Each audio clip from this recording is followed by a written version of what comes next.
ಮುಸ್ಲಿಮರನ್ನ ವಿರೋಧ ಮಾಡಿದ್ರು ಅನ್ನುವ ಕಾರಣಕ್ಕೆ ಗಾಂಧಿ ದ್ವೇಷಿ ಅನ್ನೋದಾದ್ರೆ ಭಾರತದಲ್ಲಿ ತುಂಬಾ ದೊಡ್ಡ ಗಾಂಧಿ ದ್ವೇಷಿ ಅಂಬೇಡ್ಕರ್ ಅನ್ನಿಸ್ಕೊತಾರೆ. ಡಿಫರೆನ್ಸ್ ಆಫ್ ಒಪಿನಿಯನ್ ತುಂಬಾ ಇತ್ತು ಅವ್ರಿಗೆ.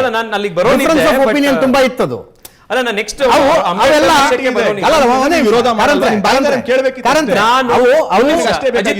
ಇಬ್ಬರು ಮಹಾನ್ ವ್ಯಕ್ತಿಗಳ ಮಧ್ಯದಲ್ಲಿ ಇದ್ದಂತಹ ಐಡಿಯಾಲಜಿಕಲ್ ಡಿಫರೆನ್ಸಸ್ ಅವು, ಬೇರೆ ಬೇರೆ ವಿಷಯದಲ್ಲಿ ಬೇರೆ ಬೇರೆ ಒಪಿನಿಯನ್ ಗಳನ್ನು ಇಟ್ಕೊಂಡಿದ್ರು. ಅದನ್ನ ನೀವು ಗಾಂಧಿ ದ್ವೇಷ ಅಂತ ಅಜಿತ್ ಅವರ ಬಹಳ ಸ್ಪಷ್ಟವಾಗಿ ನಾನು ಹೇಳ್ತಿದ್ದೀನಿ. ಓಕೆ, ಮಹಾತ್ಮ ಗಾಂಧೀಜಿ ಈ ದೇಶದ ಅತ್ಯಂತ ದೊಡ್ಡ ಸ್ವಾತಂತ್ರ್ಯ ಹೋರಾಟಗಾರರಲ್ಲಿ ಅಗ್ರಮಾನ್ಯರು.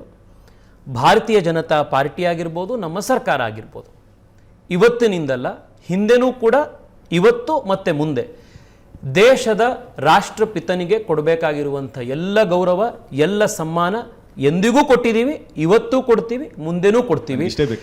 ಯಾವುದೇ ಕಾರಣಕ್ಕೂ ಇದರಲ್ಲಿ ಡೌಟೇ ಇಲ್ಲ. ಅಮೇಜಿಂಗ್ ಇದು.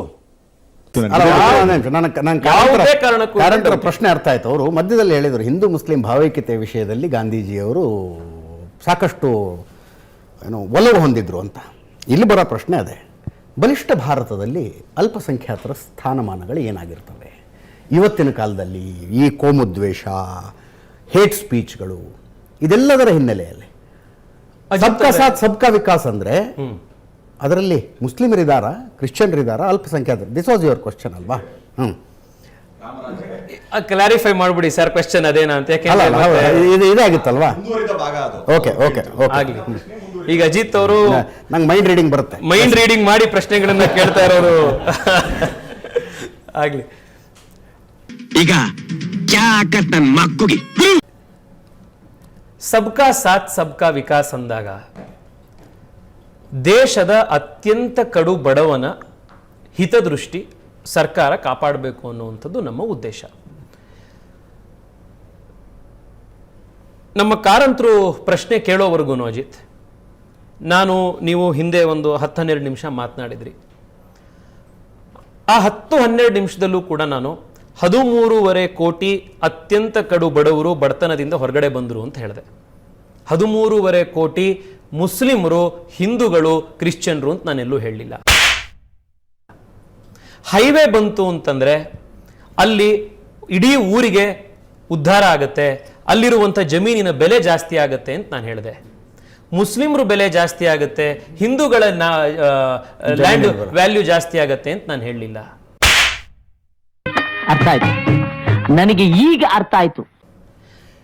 ದೇಶದ ಮಿಲಿಟರಿ ಶಕ್ತಿ ಜಾಸ್ತಿ ಆಗ್ತಾ ಇದೆ, ಆರ್ಥಿಕ ಶಕ್ತಿ ಜಾಸ್ತಿ ಆಗ್ತಾ ಇದೆ. ಬೇರೆ ದೇಶಗಳು ಕೂಡ ಆರ್ಥಿಕವಾಗಿ ಭಾರತದ ಮೇಲೆ ಡಿಪೆಂಡ್ ಆಗುವಂತ ಮಟ್ಟಕ್ಕೆ ಭಾರತದ ಆರ್ಥಿಕತೆ ಬೆಳೆದಿದೆ ಅಂತ ನಾನು ಹೇಳಿದೆ.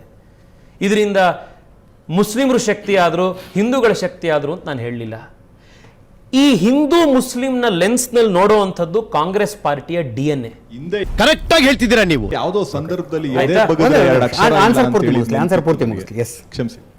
ಪ್ರತಿಯೊಂದನ್ನು ಕೂಡ ದೇಶದ ಸಮಾಜವನ್ನ, ರಾಜಕೀಯವನ್ನ ಹಿಂದೂ ಮುಸ್ಲಿಂ DNA ಯಲ್ಲಿ ನೋಡುವಂಥದ್ದು ಕಾಂಗ್ರೆಸ್ನ DNA.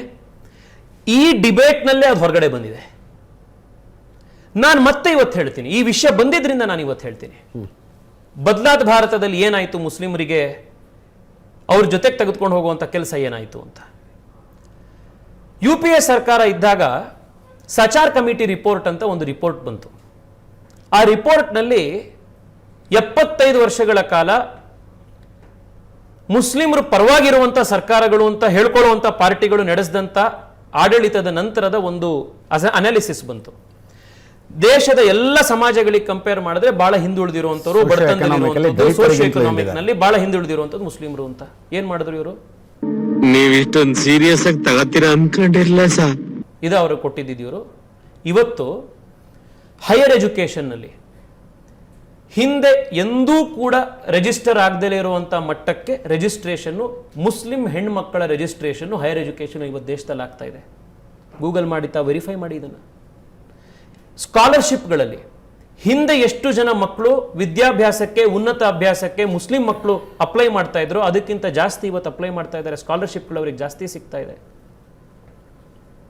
ಮನಸ್ಸಿಗೆ ಬೇಕಿದ್ದಾಗ ಹೆಣ್ಮಗಳಿಗೆ ತಲಾಕ್ ತಲಾಕ್ ತಲಾಕ್ ಅಂತಂದು ಮನೆಯಿಂದ ಹೊರಗಡೆ ಹಾಕ್ಬೋದಾಗಿದ್ದಂಥ ಕಾನೂನನ್ನು ರದ್ದು ಮಾಡಿ, ಒಬ್ಬ ಗಂಡಸಿನ ಒಂದು ಆಸ್ತಿ ಅಲ್ಲ ಹೆಣ್ಣು, ಅವಳಿಗೆ ಬೇಕಾಗಿರುವಂತ ಸಮ್ಮಾನ ಮಾನದ ರಕ್ಷಣೆ ಆಗಬೇಕು ಅನ್ನೋ ಕಾರಣಕ್ಕೆ ಟ್ರಿಪಲ್ ತಲಾಖನ್ನ ತೆಗೆದುಹಾಕಿ ಮುಸ್ಲಿಂ ಹೆಣ್ಮಕ್ಳಿಗೆ ರಕ್ಷಣೆ ಕೊಡುವಂತ ಕೆಲಸ ಮಾಡಿದ್ಯಾರು? ನಮ್ಮ ಸರ್ಕಾರ ಮಾಡಿದ್ದು. ಜಮ್ಮು ಕಾಶ್ಮೀರದಲ್ಲಿ ಆರ್ಟಿಕಲ್ 370 ಮತ್ತೆ 35A ಏನ್ ಕಾನೂನು ಜಾರಿಲಿತ್ತು, ಅದರಲ್ಲಿ ಇದ್ದಂತ ಒಂದು ಬಹಳ ದೊಡ್ಡ ಒಂದು ಮೂಲಭೂತ ಒಂದು ಸಮಸ್ಯೆ ಯಾರಿಗಾಗ್ತಿತ್ತು ಅಂದ್ರೆ ಅಲ್ಲಿರುವಂತ ಹೆಣ್ಮಕ್ಳಿಗೆ ಆಗ್ತಾ ಇತ್ತು.